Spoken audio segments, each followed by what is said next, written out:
Because I feel like this conversation is like kind of cool. We can use it sometime. In one way or another. So on Friday he did a live stream instead, and I have to say I really enjoyed the live stream. Interesting. Instead. Maybe people think that we were funny together. I don't know. We'll find out. Oh, so. Are we funny together? Comment below.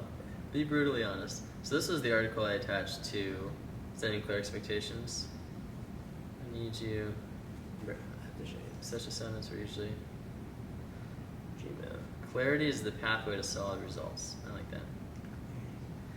See, I have over 100 emails in here, and they're all articles from like Inc., Entrepreneur, and Forbes, and like Insanely Habit. Like literally, it goes down to like 300. Like this is all from Monday. Yeah, like because I'll go through Twitter and stuff like that, and the best part about like Twitter, like on mine, is it's like CNN or like 8 Steps to Building Powerful Personal Brand, or a lot of like Inc.com 7 questions interesting people always ask in conversation. Yeah. And like I like, oh, that's interesting. I'll read it a couple. If I like it, I'll email it to myself. There you go. And then I'm like, how can I make a video about that?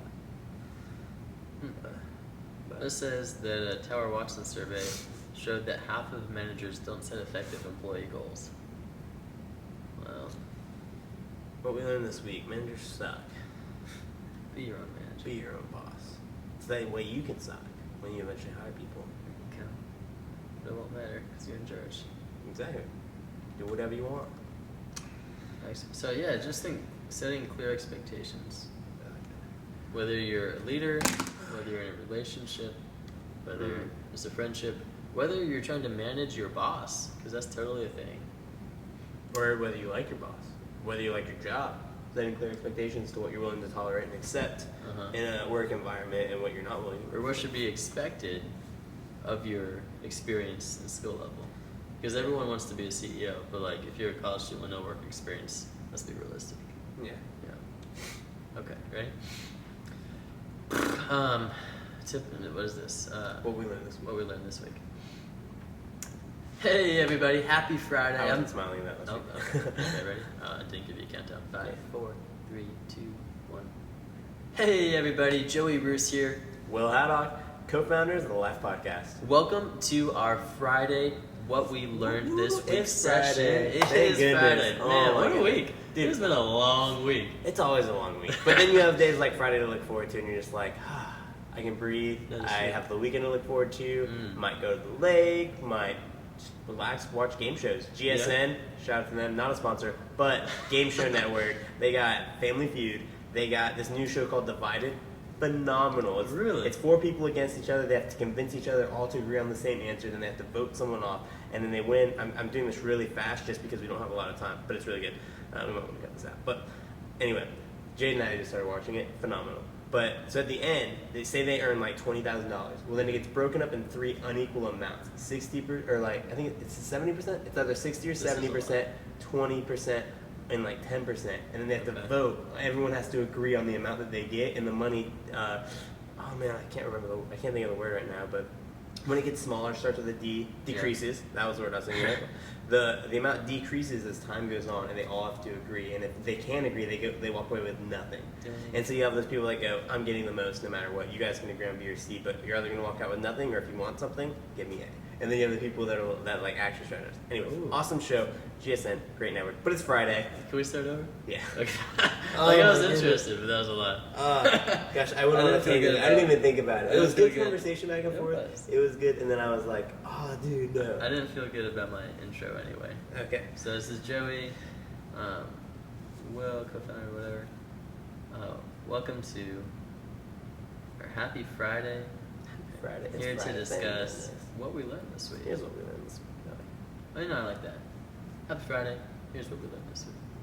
Cool. Okay.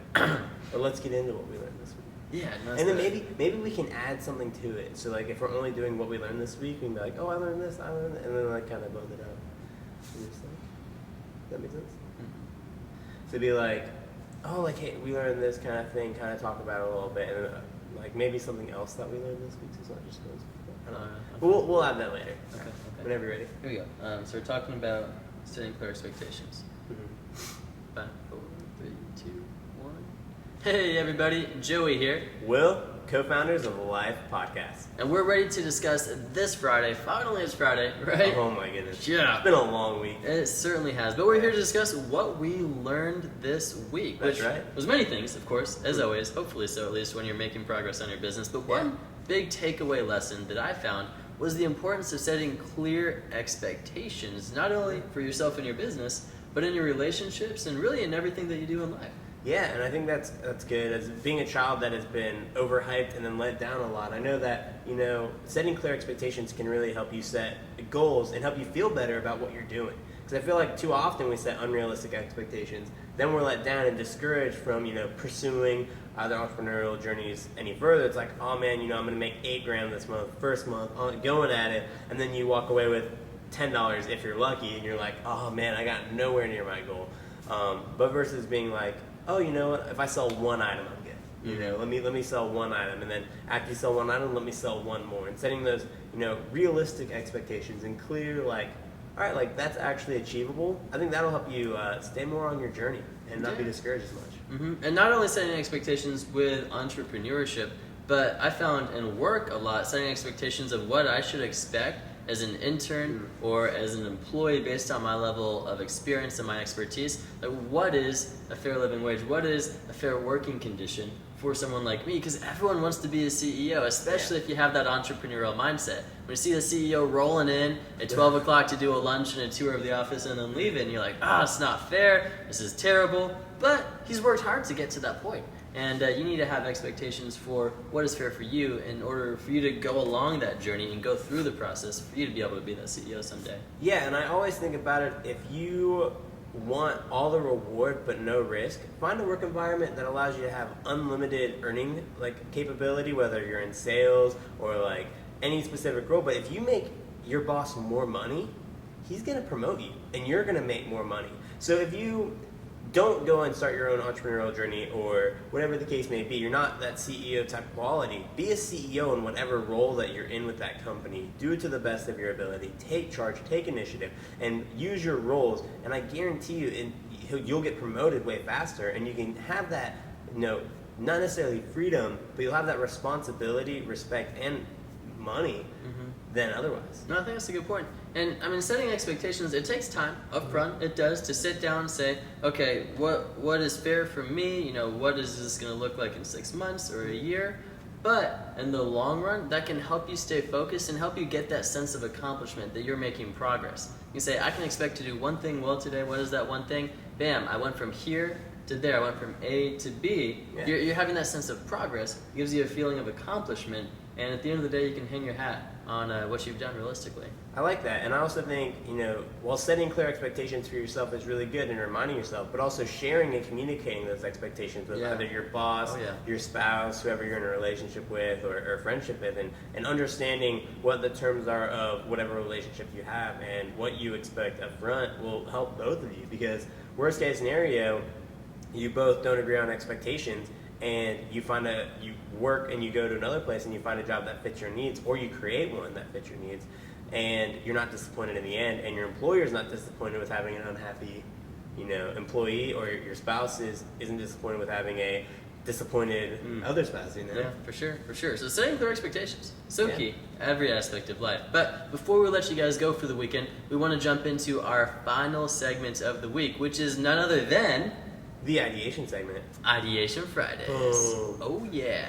So every Friday we throw some ideas at you guys to let you sit on, think about over the weekend, and potentially even pursue moving forward. Just let us know what you decide to run with, or if you have ideas of your own that you're considering starting.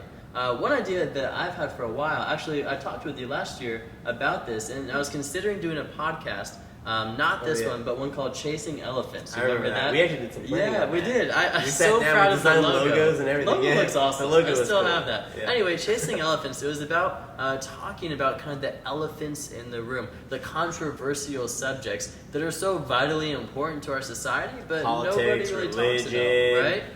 philosophy, ethics, everything. Oh, especially around the last election that we've had for the presidency this last year. Like, it was a hot topic that nobody wanted to discuss, but that's so important for our nation to understand. And it was like no one wanted to discuss it unless you're a radical left or radical right. Right. It was like the people in the middle got either the worst of the left or the worst of the right. There was no middle ground where people can just sit down and have a conversation. And honestly, pointing out the elephant in the room, I think that might be the issue we have. Yeah. Anyway, moving forward. No, I like the idea. It's totally true. So chasing elephants, you don't have to have that name. You can do something else.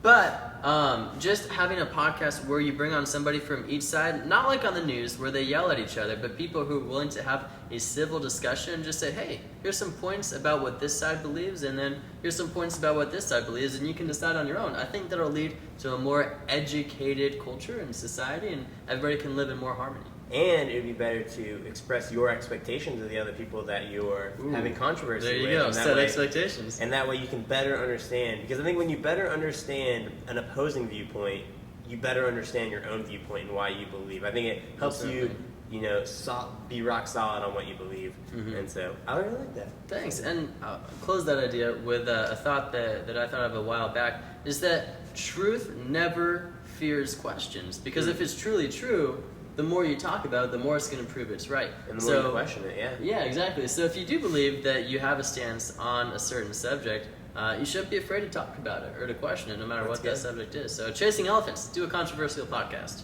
Do it. And if you do it, let us know, because both of us would be hardcore fans and consumers of your podcast. Because we both love that topic. We do. We do. You have any ideas? I do have an idea, actually. So I was thinking about this literally right now. Mm-hmm. But I was talking about framing important documents. Because I think about, like, so often we have people who are like sign people and people who do, like custom windows and photo frames. But I was thinking about when you have specific, and universities do a really good job at this when it comes to like graduation diplomas and stuff like that.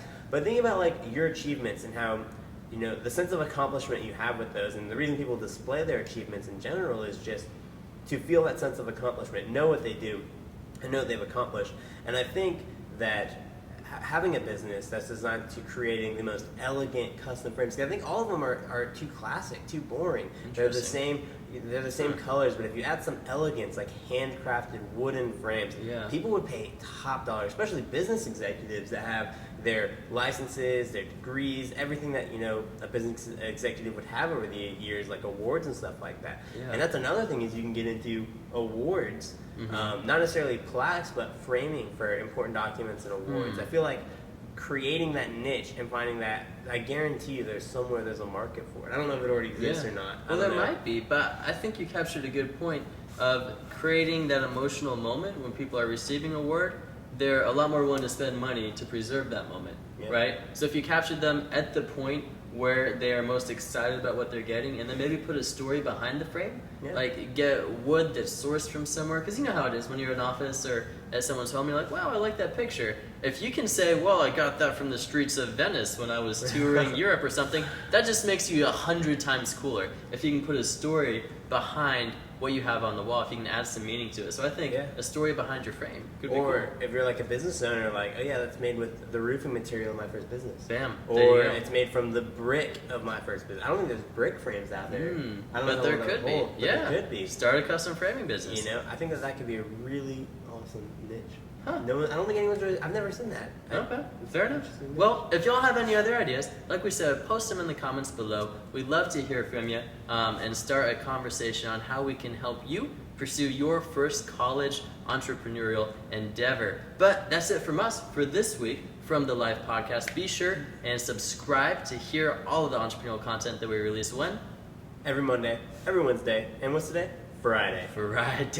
Every single Friday. Every Friday. I'm Joey Bruce. I'm Will Haddock. Also, make sure to check out our website, lyfeyt.com. We got the show notes and the podcast episode for this week. If you haven't checked that out already, be sure to check it out. It was a great one.